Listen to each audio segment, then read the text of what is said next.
நீ யாரிடத்துல அன்பா இருக்கிறாயோ அவர்கள் தங்கள் ரகசியங்களை எல்லாம் உனக்கு வெளிப்படுத்துவார்கள். அதனால தான் ஒரு பாருங்க, மனைவி கிட்ட கணவன் கிட்ட சொல்லாதது கூட ஃபிரெண்ட்ஸ் கிட்ட சிலர் பேசுவான். காரணம் அவன் மேல அவனுக்கு அவ்வளவு நம்பிக்கை, ட்ரஸ்ட். அவன் அவ்வளவு க்ளோஸ். சில மனைவிகள் சொல்லுவாங்க, ஏங்க அவர் என்ன விட அவர் ஃப்ரெண்டு தாங்க அவருக்கு ரொம்ப க்ளோஸ்.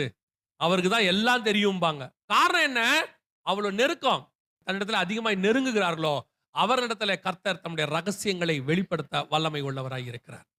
பின்னாடி போனா உனக்கு பொக்கிஷம் கிடைக்கும், ஆசீர்வாதம் கிடைக்கும், பாதுகாப்பு இருக்கு.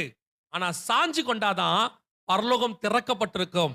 பரலோகத்தினுடைய ரகசியங்கள் என்ன என்பதை கர்த்தர் உங்களுக்கு வெளிப்படுத்த வல்லமை உள்ளவராய் இருக்கிறார்.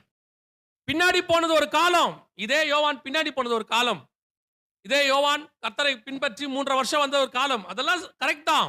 ஆனா அவன் அப்படியே இல்ல. நெருங்குறான், கிட்ட வரான், கிட்ட வரான், கிட்ட வரான். இன்னும் வந்து ஒரு இடத்துல மார்பில சாய்கிறவனாய் மாறுகிறான்.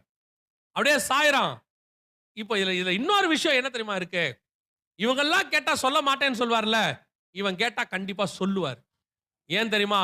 மார்பில சாய்கிற ஒருத்தன் கேட்டானா அவரால சொல்லாம இருக்கவே முடியாது. கர்த்தர் கண்டிப்பாக சொல்லுவார்.